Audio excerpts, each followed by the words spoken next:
En 2026, la Formule 1 va encore changer de gueule. Oh, j'adore quand ils changent de règlement technique parce que ça resserre tous les écarts.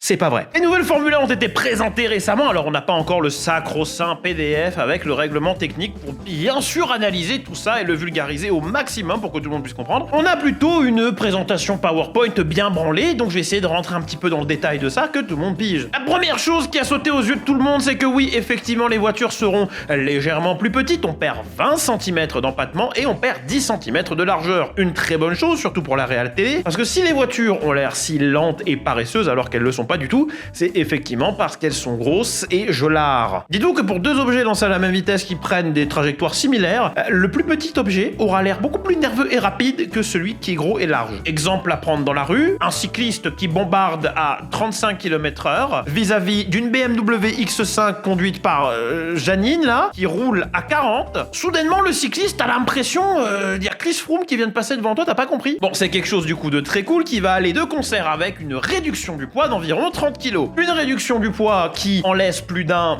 perplexe, parce que 30 kg c'est pas grand chose, mais je pense moi personnellement que c'est un pas dans la bonne direction, le premier pas d'une cure d'amaigrissement sur plusieurs années. Parce que ça marche autant pour les voitures que pour nous, il n'y a rien de facile ni de rapide qui ne vaille le coup d'être fait. Lâche pas l'affaire. Surtout que pour 2026, ce qui est important, c'est qu'il y a une grosse emphase qui va être remise sur l'hybride, ce qui veut dire, et je sais qu'il y en a plein qui sont en train de rager derrière, que la taille des batteries va augmenter. Autre chose qui va augmenter, c'est l'appui qui va prendre 55% dans la gueule, en augmentation, hein, pas en baisse, c'est-à-dire que c'est censé plus gripper. Ok, pourquoi pas. Par contre, en termes de traînée, on va perdre 30%, ce qui veut dire que les voitures vont facile monter à 3,40, tu vois. Le fond va redevenir plat, comme avant 2022, ce qui veut dire que je vais pouvoir arrêter d'appeler ça un sol, parce que pour moi, ça ne fait pas de sens d'appeler ça un fond plat. Il est sculpté, il y a des canaux Venturi, je m'en bats les couilles, et ça c'est vaguement plat, ça l'est pas du tout. Le sol, ça doit être... Nique ta mère. Et l'autre gros truc, oh j'entends le peuple déjà se réjouir, le DRS va disparaître. Wouhou, super. Grosse stuffée ce soir. Tu vas peut-être un petit peu déchanter quand je vais te dire que c'est pour laisser place à de l'aéro active. Bon, moi personnellement, le DRS, ça me fait ni chaud ni froid. C'est un truc, je me dis, je suis content que ce soit là à la limite pour pas que le Grand Prix d'Espagne soit chiant comme celui de Monaco habituellement. Mais là, on va troquer de l'aéro active qui est localisé à l'aileron arrière et qui est limité à une ou deux, voire trois zones sur circuit, par un système aéro actif qui sera pas limité à l'aileron arrière mais qui prendra aussi l'aileron avant et qui lui sera pas délimité dans trois zones mais qui sera utilisable partout comme tu veux sur tout le circuit. Ça me rappelle un peu 2010 où, de mémoire, tu pouvais changer l'angle de l'aileron avant, genre 3 fois par tour. Spécifiquement, il y aura deux modes d'aéroactif. Le mode X, anciennement Twitter, et le mode Z. Et je fais pas de vanne politique, donc je vous laisserai la faire à ma place en commentaire. Peut-être le nez de la voiture, il est un crochu quand tu l'actives, on sait pas. Hein. L'un de ces modes sera full banane dans la ligne droite avec zéro traînée, et l'autre de ces modes sera full banane dans les virages avec un maximum d'appui. Oui, full banane, c'est un terme technique, je vous assure. Du coup, si tout le monde peut l'activer n'importe où, n'importe quand, tu te doute que l'emphase va être mise ailleurs. Je vous introduis donc au tout nouveau gimmick de cette saison 2026, le Manual Override. Pour faire très simple, les modes Z et X vont avoir une répercussion sur l'utilisation de la batterie. Apparemment, de ce que j'ai compris, tu seras restreint à certains modes quand tu les utilises. En 2026, au-delà de 340 km/h, la batterie n'agira plus sur la puissance moteur. Oui, un petit peu comme ta trottinette ou ton vélo à assistance électrique, quand tu tapes 25 km/h, soit c'est la gravité, soit c'est tes petites jambes qui t'aident, mais la batterie elle aide plus. Mais avec le Manual Override, tu pourras, selon certaines conditions, qui vont donc être, à mon avis, relativement similaires au DRS, continuer à utiliser la batterie au-delà de 340 km/h. Oui, comme ta trotte débridée. Quoi, moi je suis la jeune? Non, mon Alpine, débridée, à moi. Ah non, monsieur, pas à moi,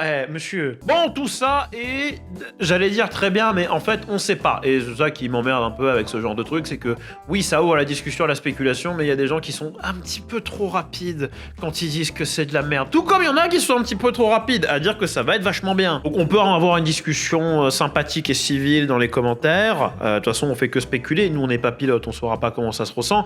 Ce qui nous intéresse, c'est le pestacle. Moi, les trucs qui m'emmerdent avec ces changements de réglementation, c'est qu'ils font jamais, mais alors jamais, ce qu'ils sont censés faire, c'est-à-dire resserrer les écarts. Si vous regardez la Formule 1 en général, à chaque fois qu'on a eu un énorme shake-up en termes de réglementation, on venait de vivre soit la saison d'avant, soit la saison juste avant celle-là, une saison giga ouverte où les écarts étaient giga serrés. 2007-2008, deux saisons absolument incroyables où c'était ultra serré, 2009 arrive, nouveau changement de réglementation, bam, une équipe domine. 2012 est une des saisons les plus ouvertes et ma saison préférée de l'histoire du sport. Ouais, je sais, ouais. T'es pas d'accord? Tant pis. Oui, en 2013, c'est vrai que bon, Red Bull, ils ont bien enculé tout le monde. Mais bon, il y avait anguille sous roche, baleine sous gravier avec la construction des pneumatiques aussi qui arrangeait pas Red Bull et qui a changé, qui finalement les a arrangés un peu plus. Red Bull triste, on était sûr. Ta gueule. Puis bim, changement de réglementation technique, bienvenue en 2014. J'ai jamais vu une équipe dominée comme Mercedes a dominé entre 2014 et 2020. On dira ce qu'on voudra. C'était phénoménal et même si je les aime pas, je ne peux que l'admettre. J'aime pas les bagnoles allemandes en général. Mais c'est juste moi, c'est mon opinion, bébou.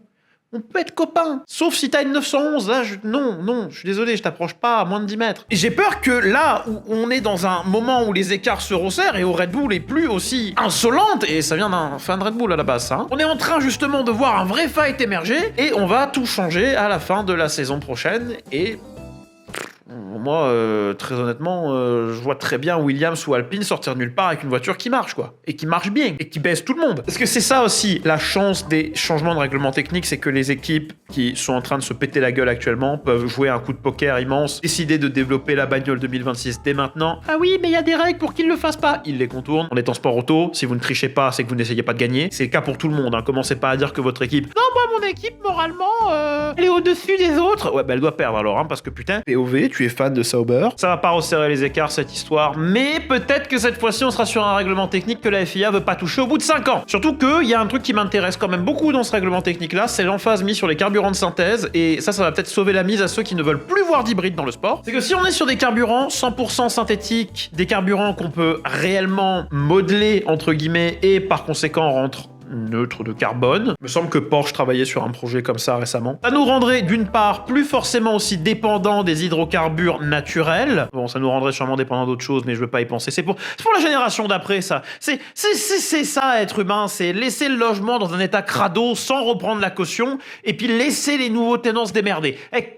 Mais bref, ce que je veux dire, c'est qu'on pourrait éventuellement se retrouver avec des voitures qui, et ça c'est pas moi qui l'ai dit, c'est Stefano Domenicali qui, lui, verrait un futur où la Formule 1 revient à moteur atmosphérique sans suralimentation, qu'elle soit électrique ou turbo. Hein. Si on a des carburants de synthèse, l'emphase écologique peut être mise là-dessus. Faire des carburants qui sont neutres en carbone, qui rejettent pas de NOx, qui font pas chier, où il n'y a pas d'AdBlue. Et après, ça peut se retrouver dans l'automobile de série. Le petit côté laboratoire de la Formule 1, à mes yeux, n'est pas mort. Et alors là, on pourrait se retrouver, scandale, avec des voitures thermiques passées 2035. Oh, c'est ça qui m'emmerde avec les bagnoles électriques, parce qu'il y en a des très bien. Hein. Il y en a qui sont chouettes. Hein. Généralement, c'est les petites, qui servent pour la mobilité urbaine. Les Topolino, les AMI, là, les nouvelles Opel et tout. Ça, c'est truc cool. Par contre, remplacer ton gros tas de bout de Land Cruiser par un BM élec qui fait le même poids, la même taille, c'est pas écologique. Genre, pas du tout, en fait. Mais ça, c'est une discussion pour un autre jour, je pense. Merci beaucoup d'avoir suivi cette vidéo jusqu'au bout. C'était Clipidaclip, suivez-moi partout, ça s'affiche sauf dans la rue. Il y a peut-être des chances qu'on stream pas trop cette semaine, parce que c'est censé sortir la semaine où je suis aux 24 heures du Mans. Mais, suivez-nous sur Twitch.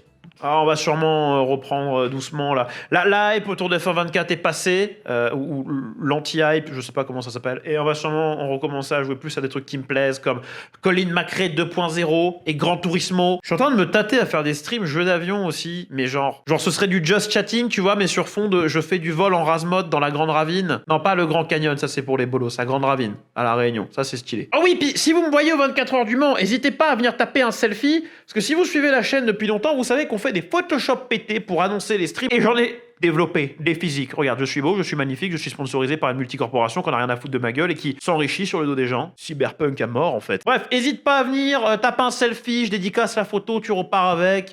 Si tu veux la mettre dans un cum jar, non. Et si tu veux juste la voir à côté de ton lit et t'endormir sous ma sainte garde, je vais pas t'en empêcher. Faut vraiment que j'arrête de dire de la merde comme ça.